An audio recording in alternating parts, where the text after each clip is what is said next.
speakers. Starting with Professor Michael Charleston, sorry. Just to be reminded, his talk was on the point of having a park is to be free, parks as spaces of nation building. Let us also call onto the stage landscape architect Irene Morales, who spoke about transforming the Payatas controlled disposal facility into an active community green space. Yes. Let us also welcome back to the stage Mr. Michael Cox, who spoke about building healthy places and active communities, global case studies.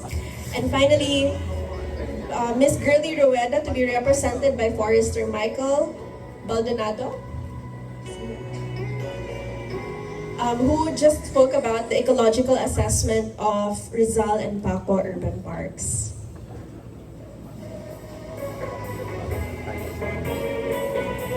Palakpakan naman po natin sa lahat.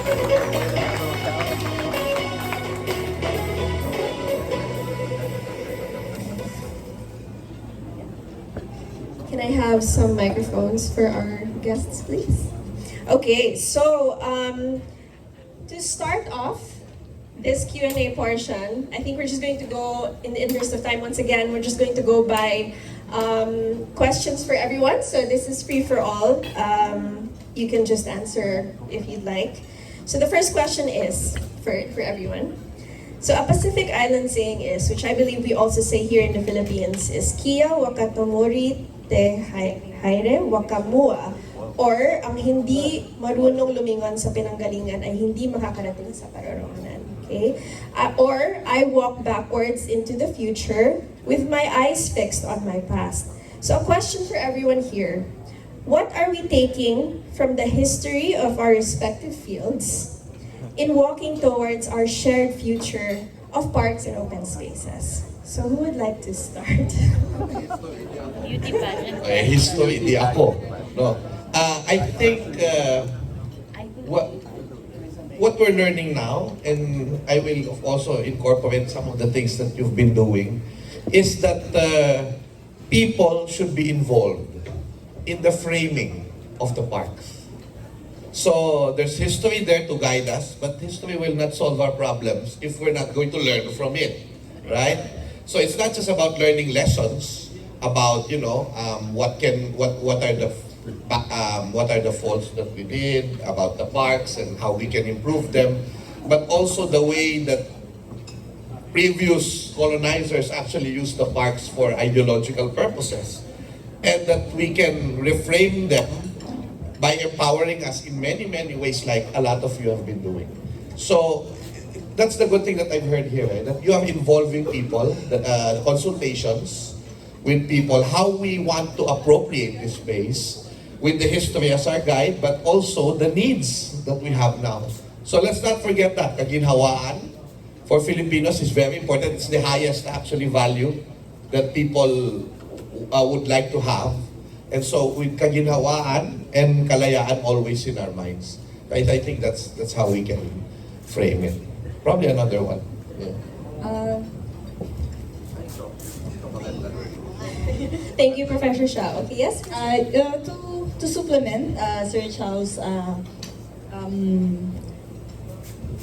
talk, actually I would like to stress na parks, we should consider at this point in time, we should consider parks not only as a space. We should now consider parks as a space where people is an important factor, because that's where people create history, people create stories, and people spend their time to actually do the things that they can do indoors. So in terms of that, I think we can, like what Sir said, history is a good framing mechanism. So if in our case, as landscape architects, it's an important element that we have to integrate in the design.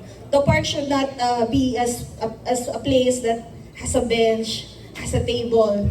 The park should, if there's an opportunity to to present the story behind the park, the space. That's one good thing that we can actually integrate in the design. So culture is one important factor that we have to integrate in a park. We had a small discussion actually in our table a while ago. We're discussing how parks, how green spaces are built. So in our perspective, green spaces, we have to ask our users, what do you need? What do you want your park to have? So that's one of the those are the questions that you need to ask. Because if like Sir Michael, the one from POH mentioned, if the people doesn't have ownership of the things that you put there, they won't use it. So actually, that's why many of our parks, especially in our urban setting, a lot have basketball courts. Why? Because when you ask the barangay, when you ask the homeowners, what do you need? The first thing that they will say, we need basketball courts. So you have to, as designers, as landscape architects, you have to take their inputs in, but you also have to tell them their options. Because not everyone is aware that, wait, you have an option to instead have a basketball court, you can have a football field. You can have other spaces that you can put in that area besides putting a basketball court, especially a covered basketball court. Most of our basketball courts here in the metro is actually covered. Why? Because Filipinos actually hate the sun. So that's one. So you have to have this behavioral change. You have to have this cultural change, the social change that you have to tell the public na, no, you deserve more than a basketball court. You deserve an open lawn where you can do various activities that is not limited to basketball. Because, some consider basketball as our national sport. But that shouldn't be the case. So we have to have that vision that in the future, when you ask the community, what do you want to have in this space? The first thing that they will tell you, we want a space where we can have yoga, we can have Zumba activities, more of community building activities aside from basketball. Okay, thank you very much, Ms. Irene. So yes, history is actually their story, right? What they want to get out of it. Okay, does anyone else want to speak? On our sector po, we are from the DNR, so environment sector. So we introduced and we really wanted the LGUs and other parks managers to include native tree species in their parks. Because sadly, when we assess other parks, they have exotic species on their parks. So that's not good for the environment and for the other animals and people around the park. So we wanted to introduce the use of native species because we know that the Philippines is very rich in biodiversity and natural resources from the past, but because of a lot of developments that happened, they forgot to really use native species and they use exotic species. But it's good that in the Paco Park, during our assessment, we see that the balikbitan or the Cyanometra ramiflora, it's a native tree species and it's very dominant in the Paco Park. So as you see in the presentation, the carbon stock of the Paco Park is rich and the biomass is also rich. So we need to really introduce the native tree species in the development of the parks po. Thank you. Grabe, no, we also have a story when it comes to what species are occurring in different places. So thank you for that, Forrester Michael. So, Sir Caps, would you like to speak? I'll just wait for the next question. The next question. Okay. Well, the next question, we'll be opening the floor actually to the audience today. Is there anyone who would like to ask a question? Anybody? Oh, okay. I have a question about payatas. Remember that in Cagayan de Oro, is that Sendo? There was a great typhoon that happened there, and there's an island that people thought it was basura, okay? It was, you know, basura. And then it was parang land na kasi siya eh. So people live there. And you know, when the Sendong came, and remember, kagaya de Omo before, wala namang bagyo sa Mindanao. Hindi dinadaanan ng bagyo ang Mindanao. And then suddenly it came, and the island disintegrated, and so many people died. How do we secure na yung and probably some of you can have an input in this. How do we secure na yung bundok ng basura ay malakas pala? Meron bang way to know the strength of that land? Kasi you know, Tondo already, the Smoky Mountain is really a mountain already. How strong is it? Diba? And same case with Payatas. How do we ensure that? Sir, that's why as soon as we activated the said technical working group, the first thing that we did is mobilize the slope stability study. So we had a consultant, outside consultant, who did the slope stability study for us. And when they actually started producing the results, they actually telling us this area is not safe, this area is not safe. That's when we started moving our initial master plan. So our initial master plan, actually, we had envisioned a lot of activities. We have amphitheaters, we have botanical gardens, a lot of infrastructures inside. So when the consultants came, they started telling us, no, you can do this, you can do this, you can do this. So we started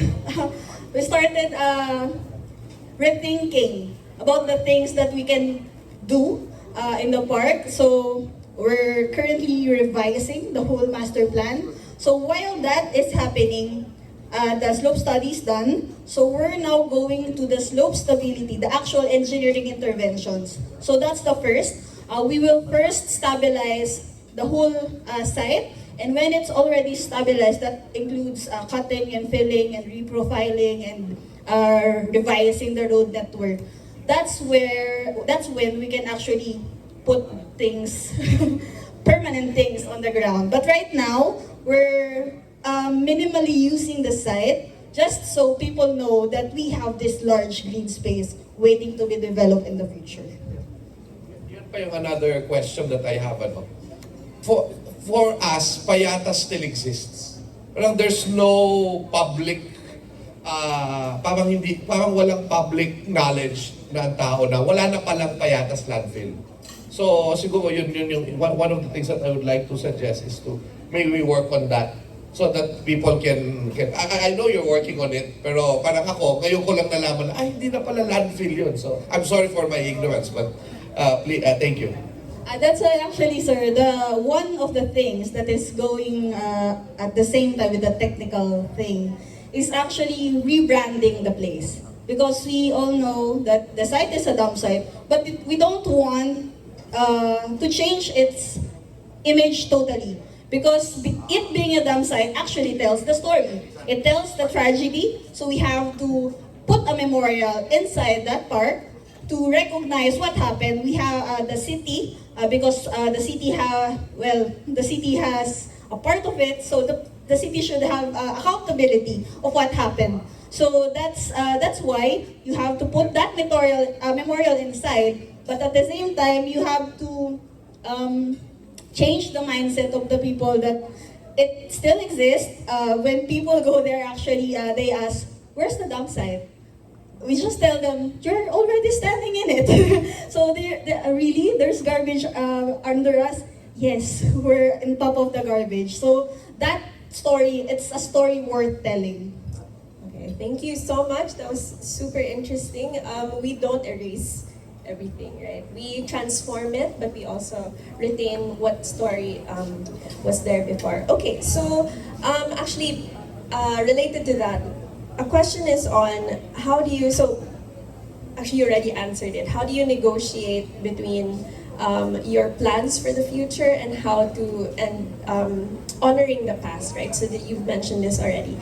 But we'd like to know, I'm sure everyone here would like to know also, how do you do that now in your specific projects? Maybe we can start with Mr. Fox.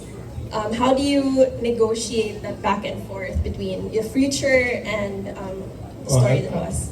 I think for me the definition, I'm a master planner, right? So I look at large development sites and my clients are mostly property developers. So for me a good master plan is actually a plan that allows for change in the future. Because we can only look forward for the forecast of demand or forecast people changes for a couple of years, but we don't know what's going to happen in the long term. So a good master plan sets a framework for future development. So that sets out the main spatial frameworks, which traditionally are the roads. But in my opinion, we should set out frameworks made by the green infrastructure. So open spaces, green networks, pedestrian pathways, walkways, where do you place the public facilities? And so how to determine that is something that you do in collaboration with your, in my case, my clients, and we have public consultations. So we do that together and we go through back and forth and we go through options and we assess pros and cons, do quick financial feasibility assessments. So it's really very much a collaborative process, but not trying to set a fixed picture, but to create a framework in which the picture can change. A framework in which the pictures, so the flexibility is very important in this case, yeah. Does anyone want to share any challenges that they had with regards to that, the back and forth between people who use the space, who plan for the space, etc.? Okay, very short. Okay. Very short. I know that urban planning already evolved from what it used to be, but for a lot of people, urban planning is still Albert Speer, Le Corbusier, when he designed Brasilia. It was really aesthetics. And if you go to Brasilia, there was one time when you go to Brasilia, it's a beautiful city with no people. And some people would like to think, for example, of Intramuros, nandito siya, before. Some people would like to think of Intramuros as, let's take away all the people out and let's just make it a whole park and, history. So this is when history becomes, no, we're doing this not just for the sake of history or for the sake of the past. We just use the past to highlight us, the present. You see? So when the past administration started this, that in Intramuros administration, that you involve the people in the planning. They're not the enemy. The people there are part of the. For example, it's just history. Hindi ba interesting? If I'm a foreigner, I would like to be toured in Fort Santiago, and then I would also want to see the sari-sari store there and some of the communities there because that's the authentic Philippine life. And you have it there. Nandun na. Diba? Yun ang kaya iintindihin lang natin. Of course, there should be rules about cleanliness and all. But you have to preserve the life of the people there and make them involved, make ownership, so that they can be part of the solution and not the problem. Thank you. Thank you very much, Professor Xiao. We have, I believe, a question from the audience. Ma'am first, yeah. Ako muna. Sir. Yes, just a comment po. Okay lang? Yes, I'm landscape architect Norman Brito from the Philippine Association of Landscape Architects. I would just like to come from the question presented and the answer by Mr. Cox. Actually, I don't want to frame it as negotiation. Maybe we can frame it as collaboration, right? That's the highlight of the answer. Right now, we are in the midst of landscape architects. We have master planners. We have historians. We have people on the grassroots level. This is a very great conversation to have because the implementation and the maintenance of our parks isn't solely reliant on one industry. Correct. So that's one of the things that we as landscape architects advocate. And by saying that we can mitigate the problem of not repeating history and creating sustainable solutions as evidenced with our foresters, we can obviously there are a lot of overlaps in our practices right now. And that is highlighted in our presentations. But one thing that we can move forward from this point is that we can collaborate. We know each other's expertises and we can talk to each other. We can network with each other from this point forward. And maybe, in the near future, we can have more functional, more aesthetic, grander, more bongang parks in the future. Not just in our urban places, but throughout the whole country. And I thank you. Thank you so much po. Okay, I think we have another question from the audience. This is a comment actually. I'd like to commend all the speakers. Very eye opener. I'm glad I'm here to listen to all this presentation. They're all good and full with.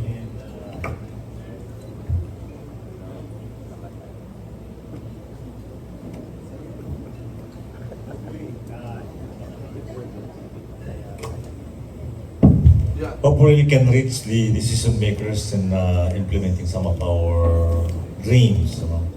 I think the key player here in this all this activity is the LGU or the local government units. Example, BCDA, BGC, at BGC, BCDA gave Taguig 5 hectares for open spaces. But when they got the land, they turned around and sold it to SM. That's where Aura is now. That is supposed to be open space. That's Aura. So I think some LGUs are just so short-sighted. I think they will exchange profit for short-term profit for the long-term benefits of their community. And we live in Canberra for more than 1 year, and Canberra is a very good perfectly planned city. There is a walkway or a bikeway that you can go around the city without crossing a street. And all communities there have their own open space. It's a very ideal place. Now, here in New Clark City, we are an LGU in itself. We give permits, everything. We develop the land without any intervention from the LGU, and we're happy. We are self-sustaining and self-regulating body of the government, and we are happy here. So, all those things that you have said today are very good, but it is in the implementing portion that I think will have some pushback.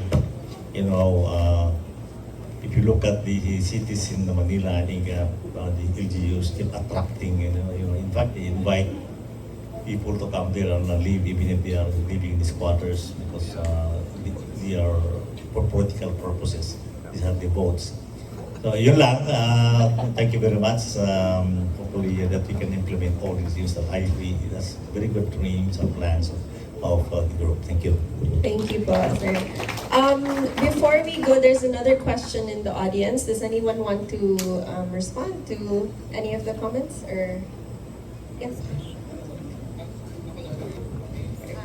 Regarding Sir Lorenzana's comments, I have to agree that yes, LGU plays a very, very vital role in terms of development of green spaces.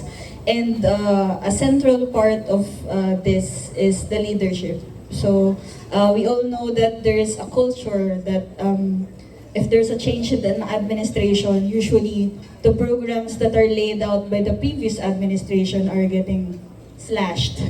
So that's where the problem lies. So you have to have this long-term vision, and at the same time have this fallback that your vision will be implemented fully. So that's another answer to Ma'am's questions a while ago regarding the continuation, because most of the time, sayang.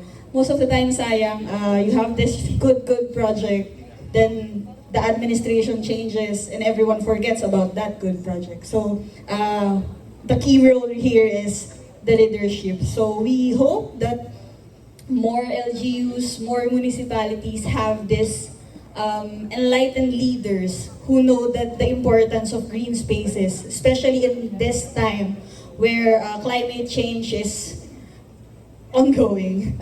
We have to take action. These leaders have to be at the forefront of this at struggle that just started. So, swerte natin tayo yung generation that will have to face this problem. So thank you, sir, for the comment. And for the case of Quezon City, we'll try our best. Okay, thank you po. We have a question at the back. Yes, please. Hello. Hello, good afternoon everyone. I'm Vic Dulog, so landscape architect. Naputol na. Okay, so good afternoon again everyone. No? So I'm a landscape architect and I was involved in the design of the National River Park. Mamaya na pupuntahan natin. But I would like to comment on the practice of landscape architecture. No? In the international field now, the green infrastructure has been elevated into a higher level. No? It's now blue-green infrastructure. And as long as you don't incorporate the quantification of ecosystem services in each of the projects, no, you can't really push a particular project. So there should be a paradigm shift, no, as Dr. Rueda was discussing kanina, wherein you give a particular peso mark in a specific tree, no? So ganun na yung level sa international, no? Say a particular tree can cost 1 million in ecosystem services a year, and it appreciates, no? If we can say this to our LGU, no, sa mga mayor natin, para hindi na tabasin yung mga puno, na we are saving millions of pesos for a single row of trees, no. Maybe we can retain these remaining open spaces, no. So the Philippine Association of Landscape Architects had been involved in different advocacies, including the designs of parks and open spaces for the different LGUs. So, nandito yung mga landscape architects para tulungan din yung mga LGUs. Yun lang. Thank you. Thank you so much, sir, for that. Yes, definitely now we're branching out from ecosystem services being a purely environmental thing. We're now moving into that realm where we can actually introduce it into our budgets and funding. Okay, I have a question. Yes, please. Good afternoon, everyone. I'm architect Anlin Parangdef, City Government of Puerto Princesa. I am a park in charge of our Balayong People's Park. So it's a newly developed park in a government center. So yung land sa government center was proclaimed as a nature park in the 90s before.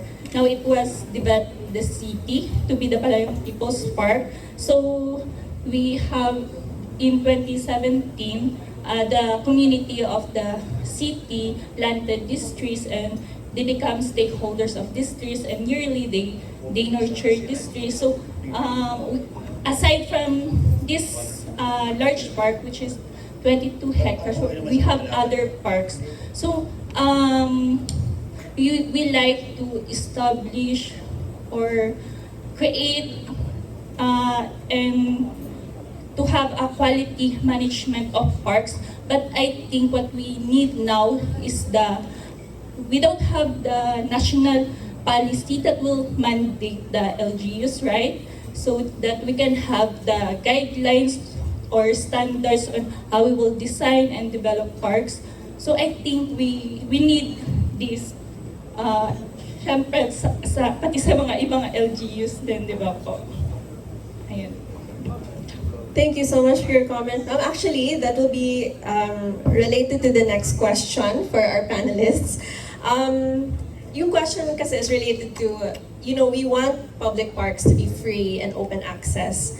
But how do we balance the need for funding and management with the desire to keep parks freely accessible for everyone? I think yung guidelines na kailangan po ni Ma'am, I think this will be the starting point for that if there's none yet. So please, if you have any. Mr. Cox, maybe you'd like to start? I can share some thoughts on that. So basically the question is how can we manage public parks to stay of great quality but still accessible and open to the public? Because the risk is that we otherwise plan or design parks that are low cost for maintenance and or dilapidate very quickly, right? So what I've seen in other places in Southeast Asia is there's of course there's business models around this, right? So the governments normally, where I see and where I've seen it in Indonesia and Vietnam, is that the local government authorities, they would invite private developers or private partners to take a stake in managing part of the parks to become an active entertainment facility.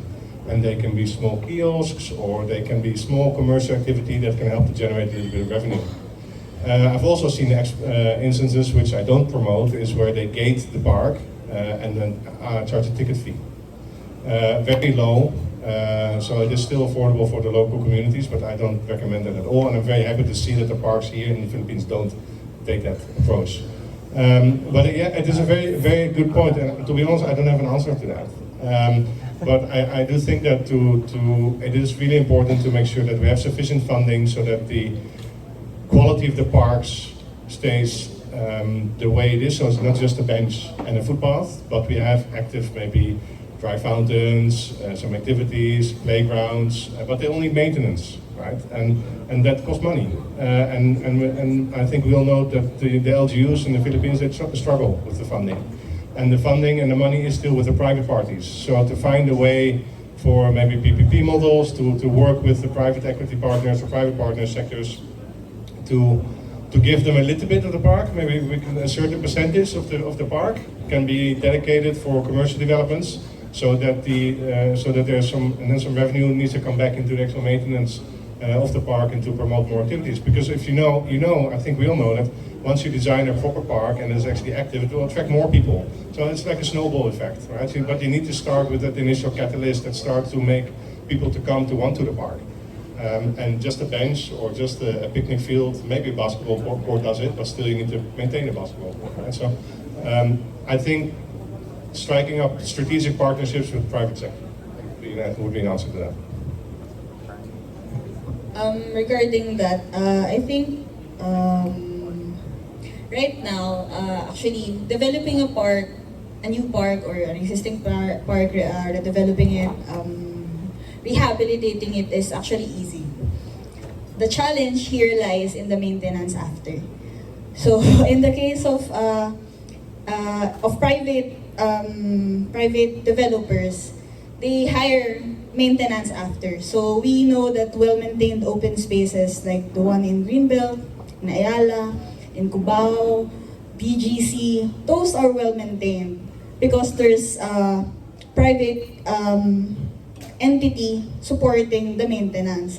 So sadly, in the cases of government maintained green spaces, it's always a problem in funding because if you the government has limited funds, and in these limited funds, there's a lot of sectors that will have to take a piece of that pie. There's education, there's health, there's other social services. So usually they just pour in money to develop, and usually we have a difficulty in terms of maintenance. That's why right now we are shifting our strategy on how to, in our case, we're shifting our strategy.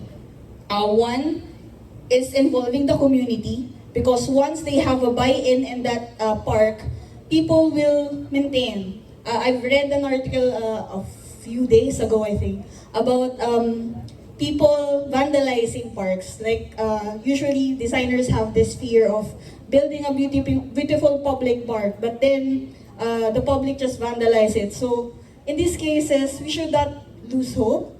In our case, we just have to build it until the people learn how to take care of something beautiful. So you have to keep this mindset, because once you give up and just build something that is not vandalizable, or something that is you just defeat the purpose of being an open park, a free park. So that's one case, having a community buy-in in the development, and that's where they take care of the park that you will build. Another one is actually we're exploring the PPP, the partnership with the private sector, not really in the case of building a commercial establishment inside the park. More of, we're enticing these large corporations, these private corporations who, you can adopt our park. You can, we can name this park in your name. You can have this CSR, you have this bragging rights na I'm sponsoring this park. So this one, we're currently exploring that one. We already have one in actually a pilot site in partnership with DNR. It's sponsored by MPIC. So we have this small park. They provide the funding for building that park. So in that model, we believe that it will be more sustainable. Not really building a mall inside the park, but more of them. Not really building kiosk inside the park, but more of them bragging rights or something that they say that this is part of our responsibility that we adopt this park in our name. We can have this MOA. So that model, we're currently exploring that. So those two options, aside from our regular programming of having these funds that will usually, because in our case, Quezon City is very large. And right now, we have 232 parks. So we have to maintain all of them. So there's limited funding. So we have to stretch our budget for that. Just so our budget will not be used up on maintenance, we have to build more parks. Currently, the administration wants to double that number by 2028 or something, or 2030, because we have commitments, international commitments under the C40. We have international commitments under the United Nations on environment. So it actually helps. Those commitments, it drives us to think of alternatives on what we're currently doing right now. Okay, so I think that's my last question for today. And with that, we end the Q&A portion of this discussion. Thank you so much to our esteemed speakers. Now we'd like to, of course, award you with plaques, token of appreciation. So please stand here in front and let's call on NPDC